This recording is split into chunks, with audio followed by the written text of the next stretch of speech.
Hello everyone, welcome to our YouTube channel Indian kids. आज की इस वीडियो में हम देखेंगे कि यदि हम अपने बच्चों को लिखने की शुरुआत करना चाहते हैं तो हमें किस स्टेप को फॉलो करना चाहिए जिससे कि बच्चा आसानी से लिखना सीखे।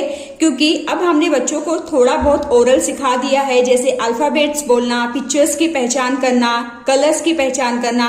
अब नेक्स्ट स्टेप आ जाता है कि उन्हें लिखना हमें कैसे शुरू करना चाहिए। अगर हम स्टेप वाइज उन्हें लिखना सिखाते हैं फ्रेंड्स, तो यकीन मानिए वो कम समय में अच्छी तरीके से लिखना सीखते हैं। तो चलिए हम वीडियो को स्टार्ट करते हैं। फ्रेंड्स, जब भी हमें ऐसा लगता है कि अब हमें अपने बच्चों को लिखना सिखाना है तो हम क्या करते हैं, हम उन्हें पेन या पेंसिल पकड़वाते हैं। पर क्या स्टार्टिंग में बच्चा पेन या पेंसिल पकड़ पाता है? बिल्कुल नहीं, क्योंकि ना उनकी जो फिंगर मसल्स होती हैं वो स्ट्रांग नहीं होती। इसीलिए बच्चा पेन या पेंसिल कोई भी चीज सही तरीके से नहीं पकड़ पाता। तो इसके लिए हमें कुछ एक्टिविटी करवानी चाहिए जिसे फाइन मोटर स्किल्स कहा जाता है। इस तरह की एक्टिविटी जो होती है ना फ्रेंड्स, वो बच्चों को स्कूल्स में भी कराई जाती हैं। पर यदि आपने घर पर भी इसे बच्चों के साथ किया तो बच्चे बहुत ही कम समय में पेंसिल को होल्ड करना और फिर लिखना सीखते हैं। तो वो एक्टिविटी क्या है, मैं कुछ एक्टिविटी आप सभी के साथ शेयर करूंगी, जिसमें से आप 2 से 3 एक्टिविटी बच्चों के लिए डेली कुछ दिन तक एटलीस्ट 10 to 12 डेज तक बच्चों के साथ करें, जिससे कि उनकी फिंगर मसल स्ट्रांग होगी और वो लिखना सीखेंगे। तो एक एक करके हम पहले एक्टिविटी देख लेते हैं। हमारी फर्स्ट एक्टिविटी आ जाती है सॉल्ट और सैंड एक्टिविटी। ठीक है, तो आपको क्या करना है ना, सिंपली घर पर जो नमक होता है वो एक प्लेट में ले लेना है, बिल्कुल इस तरह से। और इसमें ना बच्चों को आप फिंगर टिप्स के हेल्प से कोई भी लाइन, तिरछी जैसी भी लाइन बच्चा खींचता है खींचने दें। ऐसे करके बच्चों को कोई भी लाइन आप फिंगर टिप्स की हेल्प से खींचने के लिए कहें। इससे ना बच्चे काफी इंजॉय भी करेगा। आपको अप्रिशिएट करना है, बच्चे के लिए क्लैप करना है, जिससे कि बच्चा इसे बहुत ही मन लगाकर करे। तो फिंगर टिप्स की हेल्प से बच्चों को इस तरह से आप सैंड या फिर घर पर नमक है उसकी हेल्प से ये एक्टिविटी करवाएं। सेकेंड एक्टिविटी हम देखेंगे, जैसे आपको इस तरह से ना 2 पेपर ले लेना है, कलरफुल पेपर। एक पेपर आप रखें और एक पेपर आपको बच्चों को देना है, और बच्चों को ना इसे फाड़ने के लिए कहें। जितना बच्चा इसे फाड़ेगा इस तरह से आप उसे फाड़ने के लिए कहें। ज्यादा से ज्यादा स्मॉल टुकड़ा बच्चों को इसमें करना है, कुछ इस तरह से। ठीक है, आपको भी ये एक्टिविटी बच्चों के साथ दोहरानी है। जितना ही इसे स्मॉल बच्चा फाड़ सके आप उसे फाड़ने दीजिए और उसे एंकरेज करते रहें। इसके बाद ना ये होगा कि ये जो टुकड़े हो जाते हैं इसे आप ना एक ड्राइंग बनाकर दें और उसमें पेस्ट करवाएं। आपको ना कुछ इस तरह से सिंपल ड्राइंग, आप कोई भी ड्राइंग बना सकते हैं, और उसमें ना आपको ग्लू लगा देना है। और फिर जो बच्चे ने ये टुकड़ा किया है ना छोटा छोटा, इसे बच्चों को उठाकर इसमें पेस्ट करने के लिए आपको कहना है। तो बच्चा जब इसे एक एक करके उठाएगा और इसे पेस्ट करेगा ना, तो इससे बच्चे की जो फिंगर मसल्स होंगी वो स्ट्रांग होंगी। साथ ही साथ आप इस एक्टिविटी के थ्रू ना उनके कंसंट्रेशन लेवल को भी काफी इंप्रूव कर पाएंगे। तो इस तरह से बच्चों को हम ये सेकेंड एक्टिविटी कराएंगे। ठीक है, अब हम थर्ड एक्टिविटी देख लेते हैं। हमारी थर्ड एक्टिविटी आ जाती है किचन से। ठीक है, तो किचन में हमारे पास जो भी चने होते हैं, काबुली चना, राजमा, आपको ना एक डिश में इसे मिक्स कर देना है और बच्चों को इस तरह से 2 डिशेस दे देनी है और उन्हें अलग करने के लिए कहना है। जैसे यहाँ पर मैंने कुछ चने और पीनट्स लिए हैं, इसे बच्चों को अलग अलग डिश में रखना है, कुछ इस तरह से।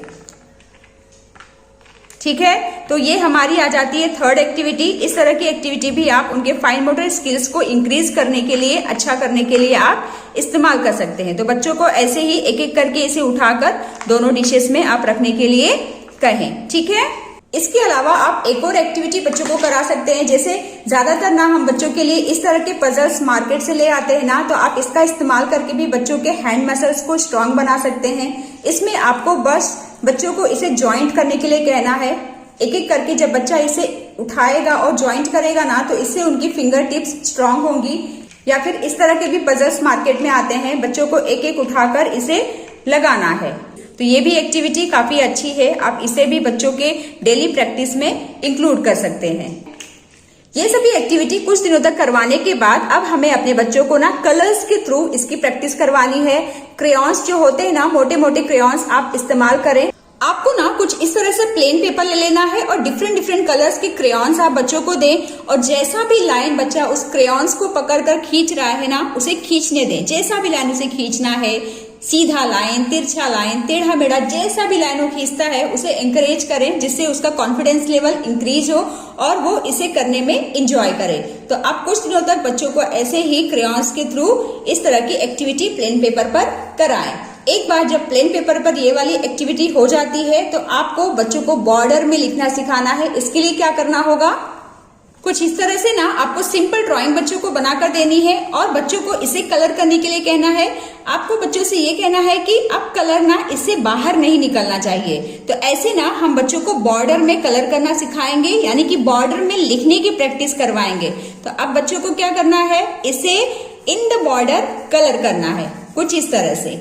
कई बार ऐसा भी होता है ना, बच्चे पेंसिल को बहुत लाइटली पकड़ते हैं, जिससे जब भी वो लिखते हैं ना तो वो बहुत लाइट लिखते हैं। तो आप इस एक्टिविटी के थ्रू भी बच्चों को डार्क लिखना सिखा सकते हैं।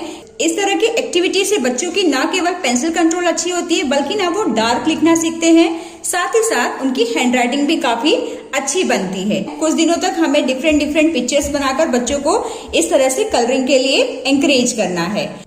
इसके बाद हमारा नेक्स्ट स्टेप आ जाता है, हम बच्चों को लाइंस की प्रैक्टिस कराएंगे।